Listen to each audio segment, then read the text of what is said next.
Welcome to Flipped Classroom. Today's lesson is getting ready to write essay number 1. The prompt for essay number 1 is to write 1,500 to 1,750 words that focuses on a significant event in your life for the purpose of telling an engaging and meaningful story that lets readers understand how your experience matches Sam Fornio's definition of a superpower. The purpose is to write an autobiographical essay. So you're going to be presenting yourself to readers by telling a story that discloses something significant about your life. More specifically, you should try to make your story interesting by telling what happened in a way that enhances the dramatic potential of the event, and by describing in vivid details the places and the people involved. Most importantly, your narrative and descriptive details should cohere. They should hang together around a dominant impression that reinforces the event's significance in your life. The first step is to gather background information. You need to read the article Everyday Hero, 8 Real Superpowers That Every Human Has. This article can be found on D2L, and you should read the article, annotate it, and think about how the article relates to you. The second step is analysis. Looking at the different superpower traits that Fornio mentions, decide which superpower trait you have. Look closely at the author's description of each superpower. Step 3 is to synthesize. This is where you put together the elements and parts to form a new whole. In other words, you're going to take each characteristic of the superpower and provide an example from your life that shows you possess that characteristic. You'll be doing this in a narrative format, storytelling. Here's an example of step 3. You'd be asking yourself, when have you exhibited a superpower? Let's pretend my superpower is precognition, or predicting the future. I saw my 15-year-old daughter impatiently waiting by the phone. When asked, "What's wrong?" she responded, "Nothing." I knew that wasn't true. I recalled from my youthful days waiting for a boy to call, and knew how stressful it was having butterflies in my stomach. Relying on my memories, I predicted that she'd be too nervous to eat dinner until the boy called. So I turned the oven on low so she could eat dinner once she relaxed.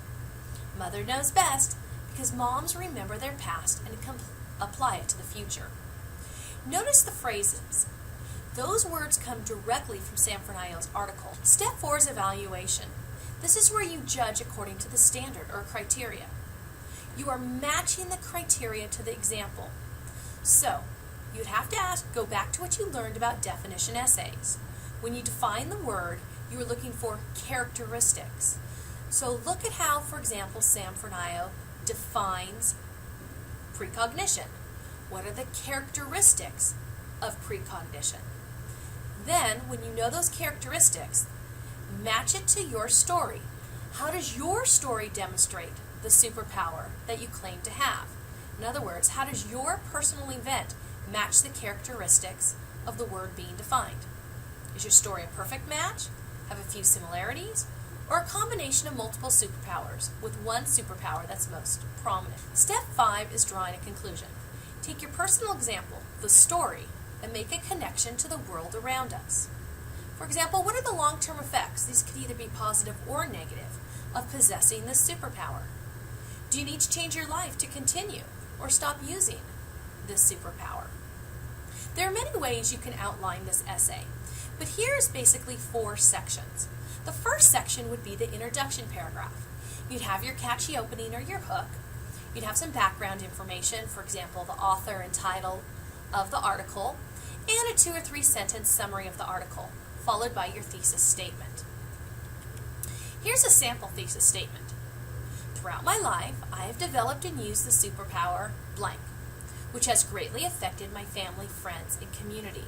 Once you have your thesis statement, the next section is your story.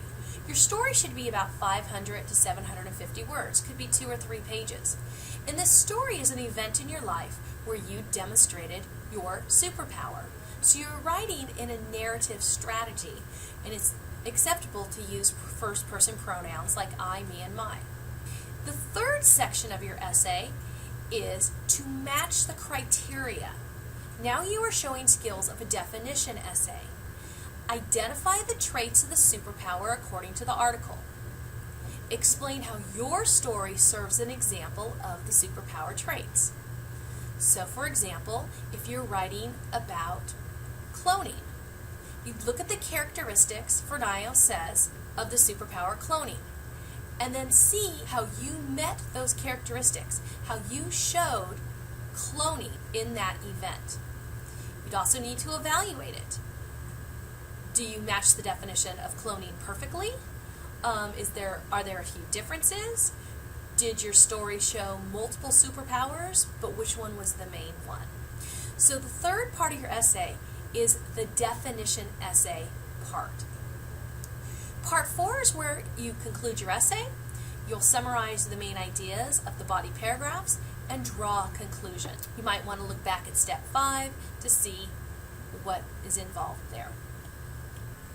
So in review, you're going to read the article, analyze the author's definitions of each superpower and how he classifies the superhero powers, make connections between the article you've read and your own life, specifically the superpowers you possess. Then you'd begin the pre-writing, brainstorm your essay, write an outline, create your first draft. Followed, there'll be peer edits. That's where classmates will take a look at your writing and give you some feedback. And then you'll submit your final draft, where the professor will give you feedback on your writing. These are the steps to complete essay number 1. Thank you for joining me today in Flip Classroom.